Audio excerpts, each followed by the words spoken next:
I found out my fiancé proposed with his ex-wife's ring. When she confronted me at our rehearsal, I finally realized just how bad he really was. Every head turned as the church doors swung open, and in the doorway stood a woman with the same piercing blue eyes as the diamond on my finger. The second I saw her, I knew exactly who she was. "Excuse me," she said. "I need to speak with the bride." Everyone in the wedding party turned to stare. My fiancé Derek went completely stunned. The woman walked down the aisle in jeans and a wrinkled t-shirt. She looked exhausted, like she'd been driving for hours to get here. "I'm sorry to interrupt, but that's my engagement ring," she said, pointing at my left hand. He never gave it back. The church went silent except for the sound of my heartbeat pounding in my ears. Derek's best man cleared his throat awkwardly. "I think there's been some mistake," I said, but my voice sounded hollow even to me. The ring suddenly felt heavy on my finger. The woman reached into her purse and pulled out her phone. "I have photos of me wearing that exact ring. Same inscription inside the band." She showed me the screen. There she was in a white dress, holding up her left hand to the camera. The ring was identical down to the tiny chip in the diamond I'd thought made mine uniquely special. Derek finally found his voice. "Jessica, what are you doing here?" So this was Jessica. The ex-wife he claimed had been completely unreasonable during their divorce proceedings 2 years ago. "Getting my grandmother's ring back," she said, her voice steady, but trembling slightly. "The one you promised to return 2 years ago." The inscription. I'd never bothered to look inside the band, but now I twisted the ring around my finger until I could see the tiny engraved words. J&D forever, not my initial, hers. My legs felt shaky. I sat down hard in the nearest pew, staring at the ring like it might suddenly transform into something else. "Derek, is this true?" My voice came out as barely a whisper. He ran his hands through his hair, messing up the perfect style his groomsmen had spent an hour perfecting with pomade and hairspray. "I can explain," he said, but his voice cracked on the words. "When we got divorced, you said you'd lost it," Jessica continued, her hands shaking as she held her phone. "But my cousin saw your engagement announcement on Facebook 3 months ago. She recognized the ring immediately and called me." I looked around the church at the faces of our wedding party. My bridesmaids stood frozen by the altar, their carefully arranged bouquets hanging limply at their sides. My maid of honor, Emily, stepped forward. "Maybe we should take this somewhere private." "No," I said, surprising myself with how firm my voice sounded despite the tremor in my hands. "I want to hear this right here, right now." Derek's mouth opened and closed like a fish gasping for air. "Lily, please, let me explain everything later. After we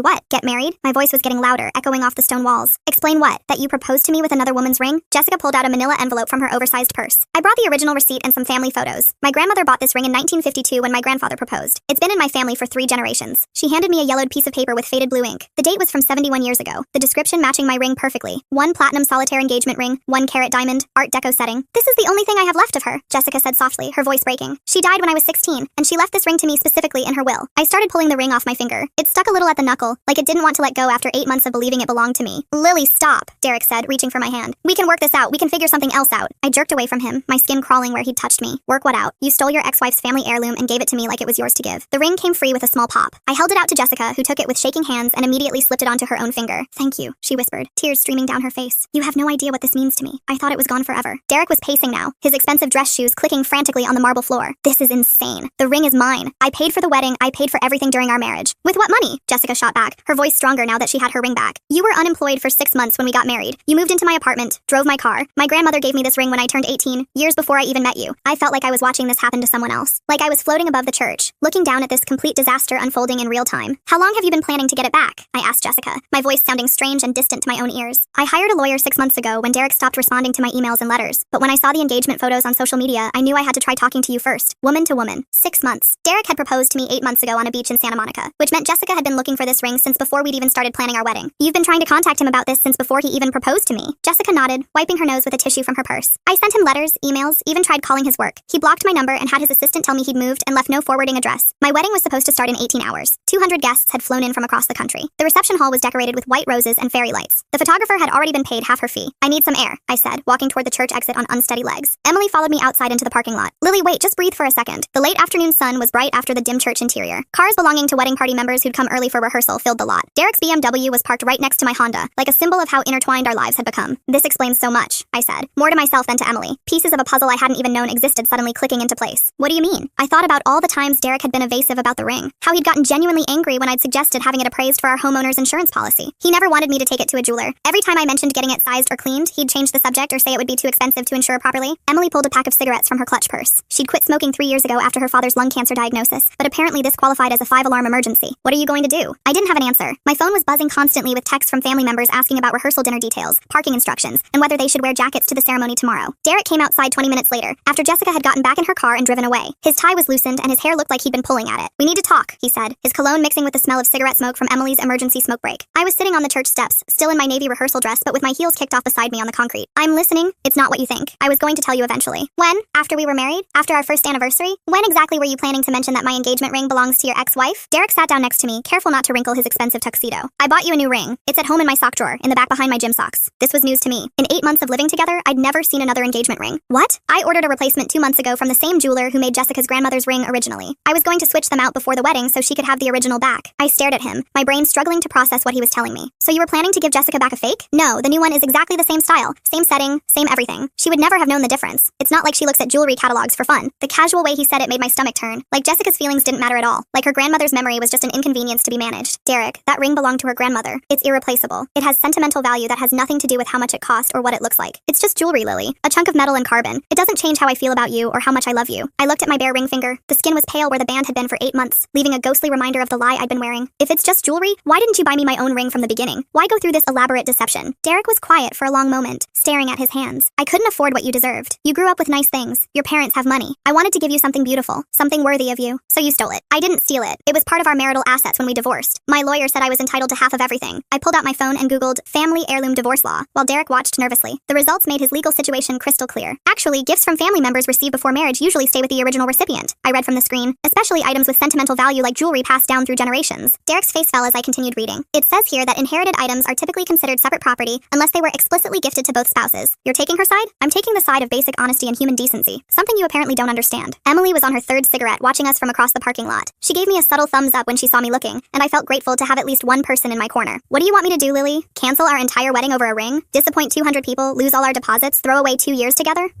The casualness in his voice hit me like a physical slap, like this was all just a minor inconvenience instead of a fundamental betrayal of trust that had been going on for months. You lied to me for 8 months about something I wear every single day, something I look at dozens of times a day and think about our future together. I was protecting you from unnecessary drama with my crazy ex-wife. I stood up, brushing invisible dust off my dress. No, you were protecting yourself from the consequences of your choices. And don't call her crazy. She seems like the most reasonable person in this entire situation. Derek reached for my hand again, but I stepped out of his reach. Come on, let's go to dinner. We can figure this out tomorrow after we've both had time to cool down. The rehearsal dinner. I'd completely forgotten that 40 people were expecting us at Maggiano's in an hour for antipasti and champagne toasts. I can't sit through dinner pretending everything is fine. I can't smile and accept congratulations for a marriage that's built on lies. So what? You're going to ruin our entire wedding over this? Make me look like a fool in front of everyone we know? The way he phrased it made something click in my brain. Like I was the one ruining things, not him. Like his deception was somehow my fault for discovering it. I'm going home, I said, picking up my heels. I need to think about whether I can marry someone who lies to me this easily about something this important. I drove to my apartment in a complete daze, muscle memory navigating the familiar streets while my brain tried to process what had just happened. The wedding dress hanging in my closet looked like a ghost when I walked into my bedroom. My phone was ringing constantly. Derek calling every 10 minutes. My mom wanting to know why I wasn't at the restaurant. My sister asking if she should still fly in tomorrow morning. I turned it off and sat on my couch still wearing my rehearsal dress, trying to make sense of the last 2 hours. 8 months ago, Derek had gotten down on one knee in our favorite Italian restaurant and given me a ring that belonged to another woman. A ring with another woman's initial engraved inside the band. Every time I'd looked at it, every time someone had complimented it, every time I'd taken photos for Instagram or shown it off to coworkers, I'd been wearing a lie. I thought about Jessica's face when she'd seen the ring on my finger, the relief in her eyes when I'd given it back. How long had she been scrolling through Derek's social media, seeing her grandmother's ring on another woman's hand? My laptop was on the coffee table. I opened it and went to Derek's Facebook page, something I rarely did since we lived together, and I saw him every day. The engagement announcement was still pinned to the top of his timeline. Derek and me smiling at the camera in the restaurant, my left hand prominently displayed with the ring catching the candlelight. I scrolled down through his photos, looking for pictures from his first marriage. It took me 20 minutes to find them, buried deep in his timeline from 4 years ago. There was Jessica in a white dress at what looked like a beach wedding, holding up her left hand to show off the ring, the same proud smile I'd had in my own engagement photos. I screenshot everything, though I wasn't sure why. It felt important to document this, to have proof that I wasn't going crazy. There were dozens of photos from their wedding and honeymoon. Jessica looked genuinely happy, radiant even. Nothing like the unstable woman Derek had described to me. In one photo, Jessica was showing the ring to what looked like an elderly woman in a hospital bed. The caption read, "Grandma Rose got to see her ring at my wedding. She passed away 2 weeks later, but I'm so glad she was there." My throat tightened reading that. Jessica's grandmother had seen her granddaughter get married wearing the family ring, probably thinking it would stay in the family for another generation. My phone buzzed with a text from Emily. "Where are you? Everyone's asking about dinner. Derek looks like he's going to throw up." I typed back, "Not coming. Can you handle the explanations?" "Of course. Are you okay? Do you want me to come over?" I wasn't okay. I wasn't even close to okay. But I didn't know how to explain that in a text message. "Need to be alone right now. We'll call you later." I changed out of my dress and into sweatpants and Derek's old college t-shirt, then immediately took it off because it smelled like his cologne and made me feel sick. The wedding was in 16 hours, and I had no idea what I was going to do. Part of me wanted to go through with it anyway, to avoid the embarrassment and financial loss, but a bigger part of me couldn't imagine saying vows to someone who'd spent months lying to my face. I tried to think of other times Derek had been deceptive, and once I started looking, the examples were everywhere. Little things I'd brushed off or made excuses for, like the time he said he'd been at work late, but when I drove by his office to surprise him with dinner, his car wasn't in the parking lot. When I asked him about it, he said he'd had to move his car to the street because of construction. Or the time he told me he'd paid the electric bill, but then we got a shut-off notice 3 days later. He said there must have been a banking error that he'd call and sort it out. Or the countless times he'd claimed to have called me back when my phone showed no missed calls. "Must be your phone acting up," he'd say with a shrug. I'd always given him the benefit of the doubt because I loved him and wanted our relationship to work. But now I was seeing a pattern of someone who lied reflexively, almost casually, whenever the truth was inconvenient. Derek showed up at my door at 11 p.m. I could hear him in the hallway, trying different combinations on my building's security lock that he'd seen me use dozens of times. "Lily, I know you're up there. Your car is in the parking lot and your lights are on." I didn't answer. I was curled up on my couch watching Netflix with a pint of ice cream, trying to pretend this was a normal Friday night before a normal Saturday wedding. I brought the new ring, the one I bought for you. I want you to see it. That got my attention despite myself. I walked to the window and looked down at the parking lot. Derek was standing by the building entrance, holding up a small blue jewelry box. Against my better judgment, I buzzed him in. He looked terrible when I opened my door. His hair was disheveled, his shirt wrinkled and partially untucked, his eyes red and puffy like he'd been crying in his car. "I'm sorry," he said before I could say anything. "I should have told you about the ring from the very beginning. I should have been honest." I let him in but didn't sit down, keeping the coffee table between us like a physical barrier. "Show me the new one." Derek opened the jewelry box with shaking hands. Inside was a ring that looked almost identical to Jessica's grandmother's ring, but when I looked closer, the diamond was slightly smaller, and the setting was subtly different. "When did you buy this?" 2 months ago, right after you mentioned wanting to get the ring appraised for insurance. I realized I was going to get caught eventually, so I ordered this as a replacement. So he'd been planning this deception for months, not just trying to figure out how to fix a mistake. The thought made me feel physically sick. "Were you ever going to tell me the truth? About any of it?" Derek set the box down on my coffee table like it was evidence in a trial. I hoped I wouldn't have to. I thought Jessica would just let it go eventually, move on with her life. Let it go? It's her grandmother's ring, Derek. It's probably the most important piece of jewelry she owns. It's been 4 years since our divorce. She should have gotten over it by now instead of stalking my social media and tracking me down. I sat down across from him, meeting the distance. "This isn't about getting over anything. This is about you taking something that didn't belong to you and then lying about it for years. The ring was in our house when we separated. I lived there too. I had just as much right to it as she did. But it wasn't yours, Derek. It was a family heirloom that she brought into the marriage. It has nothing to do with shared assets or community property." Derek leaned forward, his elbows on his knees, looking like a man trying to sell me something I didn't want to buy. "I wanted to give you something special, something that showed how much I love you and want to spend my life with you. By lying to me for 8 months? By giving you a beautiful ring with a romantic story. The actual history behind it doesn't matter as much as what it represents for us, but it did matter. It mattered that every time I'd looked at my ring, I'd been thinking about our future together, while he'd been thinking about his past and how to cover up his mistakes. What else have you lied about?" Derek's face went pale, and for a moment I thought he might actually tell me something else. "Nothing. This is the only thing, I swear." "How do I know that? How do I know anything you've told me is true?" We sat in silence for a few minutes. I could hear my upstairs neighbor walking around, probably getting ready for bed like a normal person whose life wasn't imploding 12 hours before their wedding. "What do you want me to do?" Derek asked finally, his voice small and defeated. "I want you to leave. I need to think about whether I can marry someone who lies to me this easily about something this important. Lily, please, don't let one mistake ruin everything we've built together. We have a good life. We love each other. We're perfect for each other." But as he said it, I realized this wasn't just one mistake. This was a pattern I'd been ignoring for months, maybe years. "Remember when you told me Jessica was crazy during your divorce? That she'd made unreasonable demands and tried to take things that weren't hers?" Derek shifted uncomfortably in his chair. "She did make unreasonable demands." "Like what? Asking for her grandmother's ring back?" "She wanted half of everything, even things that were clearly mine. But the ring wasn't clearly yours. It was clearly hers. You've been calling her crazy and vindictive for wanting back something you stole." Derek stood up abruptly, nearly knocking over the coffee table. "I didn't steal anything. Everything in that house was fair game during the divorce. Then why didn't you list the ring in the divorce paperwork? Why did you tell her you'd lost it instead of claiming it as part of your assets?" He didn't have an answer for that, and I could see him trying to come up with another lie, another excuse that would make this all go away. "I think you should go," I said, standing up as well. "I need time to think. What about tomorrow? What about our wedding? What about all the people who are expecting to celebrate with us?" I looked at the clock on my phone. It was 11:47 p.m. In 12 hours and 13 minutes, I was supposed to walk down the aisle to marry this man who'd been lying to my face for 8 months.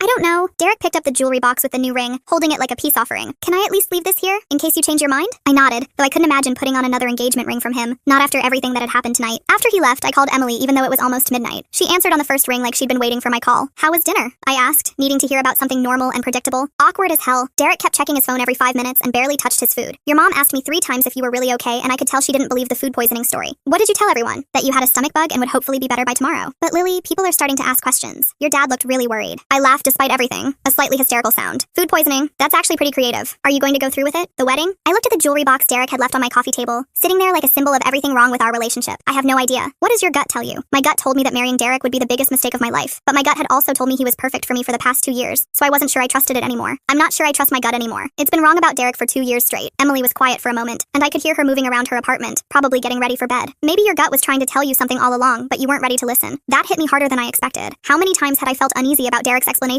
but talked myself out of questioning them? "Do you want me to come over? I can be there in 20 minutes. "No, I need to figure this out on my own. But thank you for covering for me tonight." "Of course, that's what best friends are for." After we hung up, I tried to imagine walking down the aisle tomorrow, saying vows to someone who'd spent 8 months lying to my face about something I wore every single day. But I also thought about the deposits we'd lose, the guests who traveled from out of state, the embarrassment of canceling everything at the last minute. The caterer alone had cost $8,000, and the venue required full payment regardless of whether we showed up. My parents had already paid for the flowers, the photographer, the band. My phone rang at 1 a.m. The caller ID said Jessica Chen, and I realized Derek must have given her my number at some point, or she'd gotten it from the church directory. "I'm sorry to call so late," she said when I answered. "I couldn't sleep, and I wanted to make sure you were okay after everything that happened today." "I'm not okay, but I'm not sure anyone would be in this situation. I also wanted you to know that I don't blame you for any of this." Derek can be very convincing when he wants something. Very charming. I fell for it too. That was an understatement. Derek had convinced me he was honest and trustworthy for 2 entire years. "Can I ask you something personal?" I said. "Was he like this when you were married? The lying about small things?" Jessica sighed, and I could hear the weight of old pain in the sound. "It started small, little things that didn't seem important at the time, but it got worse over the years." "What kind of things?" "He'd tell me he was working late, but I'd run into to his coworkers at the grocery store and they'd mention he'd left early. He'd say he'd paid bills that were still overdue when I checked our accounts. He'd claim he'd called to RSVP for things, but then we'd show up and they'd have no record of it. This sounded painfully familiar. Derek had a habit of stretching the truth about things that seemed minor, and I'd always assumed he was just trying to avoid conflict or had genuinely forgotten. Is that why you got divorced? Partly, but mostly because I realized I couldn't trust anything he said anymore. It's exhausting, living with someone you can't believe. You start second-guessing everything, even your own memories. After Jessica hung up, I sat in the dark thinking about trust and how long it takes to build versus how quickly it can be destroyed. I thought about all the times Derek had been stuck in traffic, when he was probably just running late and didn't want to admit it. All the times he'd claimed to have called me back when my phone showed no missed calls. Little lies that I'd overlooked because I loved him and wanted our relationship to work. But now they felt like red flags I'd been ignoring for months. At 3 a.m., I called my mom even though I knew she'd be asleep. She answered on the fourth ring, her voice groggy but immediately alert when she heard it was me. Lily, what's wrong? Are you sick? Should I come over? Mom, what would you do if Dad had proposed to you with another woman's ring? There was a long pause and I could hear her sitting up in bed, probably nudging my father awake. Honey, what's going on? Why aren't you getting your beauty sleep before the big day? I told her everything that had happened at the church. The ring, Jessica's appearance, Derek's lies, the pattern of deception I was finally seeing clearly. She listened without interrupting, occasionally making small sounds of shock or sympathy. Oh, sweetheart, she said when I finished. I'm so sorry this happened to you, especially the night before your wedding. What do I do, Mom? Everyone's expecting a wedding tomorrow. We've spent so much money. People have traveled from across the country. What does your heart tell you to do? My heart was broken. My heart was confused and angry and hurt. My heart didn't know anything anymore. I don't know if I can marry him. I don't know if I can trust him ever again. Then don't marry him. But the wedding, the money, all the people who are expecting to celebrate with us. Honey, all of that is just one day and some money. You're talking about the rest of your life. Don't marry someone just because it's easier than canceling. She was right, but that didn't make the decision any easier. The thought of facing 200 people tomorrow and explaining why there was no wedding made me feel sick. I'll support whatever you decide, Mom continued. But don't sacrifice your happiness and peace of mind to avoid some temporary embarrassment. I hung up feeling slightly more clear-headed but still completely torn. I tried to imagine my life without Derek, and it was terrifying. We'd been together for 2 years. We had shared friends, shared routines, shared dreams for the future. But I also tried to imagine being married to someone I couldn't trust. Someone who lied so easily about things that mattered. Someone who would steal his ex-wife's family heirloom and then call her crazy for wanting it back. At 6 a.m., I made my decision. I called Derek first, knowing he probably hadn't slept either. He answered on the first ring, like he'd been waiting by his phone all night. Lily, are you okay? I've been so worried. I can't do this, I said without preamble. I can't marry you. What? Lily, please, we can work through this. People make mistakes. I'll never lie to you again, I promise. You swore to love and honor me when you proposed 8 months ago, but you were lying then too. That's not fair. I do love you. I love you more than anything. Derek was crying now. I could hear it in his voice. Part of me wanted to comfort him, to take back what I'd said and pretend everything could go back to normal. I know you love me, I said, but love isn't enough if there's no trust, and I'll never be able to trust you again. Please don't do this. Think about everything we've planned, everything we've built together. Don't throw it all away over one mistake. It's not one mistake, Derek. It's a pattern. It's 8 months of lying about something I look at every single day. It's calling your ex-wife crazy for wanting back something you stole from her. I hung up before he could argue anymore, before I could let him talk me out of the first clear decision I'd made in months. Then I called Emily. The wedding's off. Can you help me make some phone calls? The next 6 hours were a blur of canceled vendors, disappointed relatives, and awkward explanations. Emily came over with coffee and donuts and handled most of the phone calls while I sat on my couch in my pajamas, eating sugar and trying not to think about the wedding dress hanging in my closet. The hardest calls were to my family members who'd flown in for the wedding. My grandmother had come all the way from Florida, and she cried when I told her what had happened. That boy never deserved you anyway, she said through her tears. I had a feeling about him at Thanksgiving. Something in his eyes didn't sit right with me. My uncle was less sympathetic. You're really going to cancel your entire wedding over a ring? Marriage is about compromise, Lily. You can't expect perfection. But this wasn't about perfection. This was about basic honesty and respect. The caterer was surprisingly understanding when Emily explained the situation. They couldn't refund our deposit, but they offered to donate the food to a local homeless shelter instead of letting it go to waste. The venue was less flexible, keeping both our deposit and the full rental fee since we were canceling with less than 24 hours notice. By noon it was done. No wedding, no husband, no ring, no happily ever after. I felt empty and relieved at the same time, like I'd been holding my breath for months and could finally exhale. Derek showed up at my door one last time that evening, just as the sun was setting on what should have been our wedding day. He looked broken, like he hadn't slept or eaten or showered since our conversation that morning. His hair was greasy, his clothes wrinkled, his eyes red and swollen. I brought your stuff from my place, he said, holding up a cardboard box, and I wanted to return your key. Inside the box were my toothbrush, some clothes I'd left at his apartment, a few books, and the coffee mug I'd bought on our trip to Portland last year. It wasn't much, considering we'd been planning to merge our entire lives. I also brought this, he said, pulling out the jewelry box with the replacement ring. I want you to have it anyway, even if you never wear it. Derek, I can't take that. It wouldn't be right. Please. Even if you hate me, even if you never want to see me again, I want you to know that I was trying to do the right thing eventually. I took the box but didn't open it. Couldn't bear to look at another engagement ring that represented nothing but lies and manipulation. The right thing would have been buying me my own ring from the beginning, or at the very least telling me the truth when you decided to propose. I know that now. I know I messed up everything good in my life. He stood on my doorstep for a few more minutes, like he was hoping I'd change my mind and invite him in, but I didn't. I hope you find someone who deserves you, he said finally. I hope you learn to be honest with the next person you claim to love. After he left, I put the jewelry box in my kitchen junk drawer without opening it. I didn't want to see another engagement ring for a very long time. The next few weeks were brutal. I had to explain to everyone why the wedding was canceled, and people's reactions ranged from sympathetic to judgmental. Some people understood immediately. If he could lie about that, what else would he lie about? My coworker Amanda said when I told her the story. Others acted like I'd overreacted. It's just a ring, my cousin said when she called to check on me. All marriages require compromise and forgiveness. But it wasn't just a ring. It was the principle behind it. It was 8 months of systematic deception about something that was supposed to represent our love and commitment. Emily was my lifeline during those dark weeks. She brought me groceries when I was too depressed to leave my apartment, listened to me cry about the same things over and over, and never once made me feel like I'd made the wrong decision. You saved yourself from a lifetime of questioning your own reality, she told me one particularly bad day when I was second-guessing everything. Trust is the foundation of any relationship. Without it, you have nothing. The worst part was the isolation. Derek and I had shared most of our friends, and after the breakup, several of them stopped calling me altogether. Either they believed his version of events, or they simply didn't want to deal with the drama. Marcus, Derek's best friend and former groomsman, actually had the nerve to call me 2 weeks after the canceled wedding. Derek's really messed up about this, he said. Like I was supposed to feel sorry for the man who'd lied to me for 8 months. He made one mistake. Don't you think you're being a little harsh? Would you be okay with your fiancé proposing to you with another man's ring? I asked him. That's different. How? Marcus couldn't answer that, and we haven't spoken since. But not everyone took Derek's side. My college roommate Jennifer called me after hearing about the cancellation through mutual friends. I always thought something was off about him, she said. Remember at your housewarming party when he told that story about his college roommate? I later met the guy at another party, and his version was completely different. I did remember that. Derek had painted himself as the victim in a roommate conflict, but when Jennifer mentioned it, I realized there had been several inconsistencies in his story that I'd brushed off at the time. I should have said something then, Jennifer continued, but you seemed so happy and I didn't want to cause problems. It made me wonder how many other people had noticed Derek's tendency to embellish or outright lie about things, but had stayed quiet to avoid drama. I also started paying more attention to the stories Derek had told me about his past relationships. He described every ex-girlfriend as crazy or clingy or unstable. Jessica was supposedly vindictive and money-hungry. His college girlfriend was allegedly stalking him years after they broke up. Now I wondered if those women had simply been asking for honesty and accountability, and Derek had rewritten history to make himself look like the victim. 2 months after the canceled wedding, I ran into Jessica at a coffee shop near my office. She was reading a book at a corner table, her grandmother's ring catching the light as she turned pages. Lily, she said when she saw me, genuinely pleased. How are you doing? I've been thinking about you. Better than I was, I said honestly. Mind if I sit for a minute? We talked for over an hour. Jessica told me more about her marriage to Derek, and the similarities to my own experience were startling. He was so charming when we were dating, she said. Attentive, romantic, everything I thought I wanted. But after we got married, the lies started getting bigger and more frequent. What was the final straw? I found out he'd been telling his family that I was the reason we couldn't afford a house, when actually he'd been hiding credit card debt from me for months. When I confronted him about it, he said I was being paranoid and controlling. This sounded achingly familiar. Derek had a way of turning arguments around, making you feel like you were the problem for asking questions or expecting honesty. He also used to go through my phone and social media, Jessica continued. He said he was just curious, but then he'd bring up things from months earlier in fights, like he was keeping a running tally of everything I did wrong. I thought about how Derek always seemed to know details about my conversations with friends or family, even when I hadn't shared them with him. He'd explain it away by saying I must have mentioned it and forgotten, and I believed him. I'm so glad you got out when you did, Jessica said. I wasted 4 years trying to make it work with him. She told me she was engaged again, to a man who sounded like Derek's complete opposite. The first time I questioned something he said, I was terrified he'd get angry, but he just explained the situation more clearly and thanked me for asking. I cried that night because I'd forgotten what it felt like to be with someone honest. Jessica and I became unlikely friends after that. She was the only person who truly understood what it was like to be on the receiving end of Derek's manipulation. She also gave me some practical advice about moving forward. Don't let him steal your ability to trust people, she said. Not everyone is like Derek. Most people are basically honest, even if they're not perfect. 3 months after calling off the wedding, my life took another dramatic turn when Jessica called me at work, her voice shaking with panic. Lily, Derek broke into my apartment last night. He's been arrested, but there's something you need to know. The police found things in his car that suggest this goes much deeper than we thought. I left work immediately and met Jessica at the police station. Detective Rodriguez showed us into a small conference room and spread out evidence photos on the table. We found multiple engagement rings in Derek's vehicle, he explained. 7 different rings, all in jewelry store boxes. We also found detailed files on numerous women, including both of you. My blood ran cold as I looked at the photos. One ring was the replacement Derek had tried to give me, but the others were completely different styles, clearly meant for other women. How many other victims are there? Jessica asked. We're still investigating, but we've identified at least 5 other women across 3 different states. The pattern is always the same. Derek presents himself as financially successful, proposes within 6 to 12 months, then begins asking for financial help with various emergencies. Detective Rodriguez showed us Derek's files, manila folders with our names on them, containing printed social media posts, financial information he'd somehow obtained, and handwritten notes about our personalities and vulnerabilities. Target, Lily Chen. Teacher, makes $58K annually. Parents have money. Recent breakup, seeking stability. Approach, marriage proposal, future planning. Target, Jessica Walsh. Marketing manager, $72K annually. Grandmother died recently. Emotionally vulnerable. Has family heirloom jewelry. Approach, sympathy, romantic gestures. Reading my own profile was nauseating. Derek had reduced me to a series of weaknesses to exploit and assets to extract. This isn't just casual dating that went wrong, Detective Rodriguez continued. Derek Walsh has been running a systematic romance scam operation for at least 4 years. Over the next few days, more victims came forward. Amy Morrison, a 24-year-old who'd given Derek $5,000 for his mother's cancer treatment. Rebecca Chen, who'd lost $12,000 to Derek's fake investment scheme. Emily Kim, whose family jewelry had mysteriously disappeared while Derek was living in her apartment. Each woman had the same story. Derek had seemed perfect at first, charming and attentive and ready for commitment. But gradually, he'd begun asking for money to help with temporary financial problems that never seemed to resolve. He told me his ex-wife was stalking him and he needed money for legal fees. Rebecca told us during a group meeting. I gave him $8,000 before I realized there was no lawyer, no legal fees, nothing. He convinced me to co-sign a car loan, added Maria Santos, a nurse who dated Derek between his relationships with Jessica and me. Said his credit was temporarily frozen due to identity theft. The car was repossessed 3 months later. The FBI got involved when they discovered Derek had been operating across state lines, using dating websites and social media to target women in different cities. Agent Emily Martinez briefed us on the scope of Derek's operation. "We've identified 17 victims so far," she said. "The total financial damage exceeds $200,000. But this case is significant for another reason. Derek's methods were extremely sophisticated. He studied each target for months before making contact, crafting a perfect persona to match what each woman was looking for. Derek had created multiple online identities, each with a carefully constructed backstory. To some women, he was a successful consultant. To others, he was an entrepreneur or a tech executive. He'd even used different photos in his dating profiles, though they were all actually him from different time periods and angles. He's not just a romance scammer," Agent Martinez explained. "He's more like a serial predator who uses emotional manipulation instead of physical force to control his victims." Derek's trial began 8 months later. The prosecution had overwhelming evidence: the detailed victim files, financial records showing the flow of money from his targets to his accounts, and testimony from 17 different women spanning 5 years. But Derek's defense strategy was as manipulative as his romantic cons. His lawyer painted him as a hopeless romantic who'd made poor financial decisions, claiming the women had willingly given him money because they loved him. "My client never forced anyone to give him money," his lawyer argued. "These women made voluntary choices to support someone they cared about. The fact that the relationships didn't work out doesn't make their generosity criminal." It was sickening to watch Derek sit in court, perfectly groomed in an expensive suit, nodding along as his lawyer portrayed us as vindictive ex-girlfriends trying to destroy him. When it was my turn to testify, I looked directly at Derek as I described the 8 months I'd worn his ex-wife's stolen ring, believing it represented our love and future together.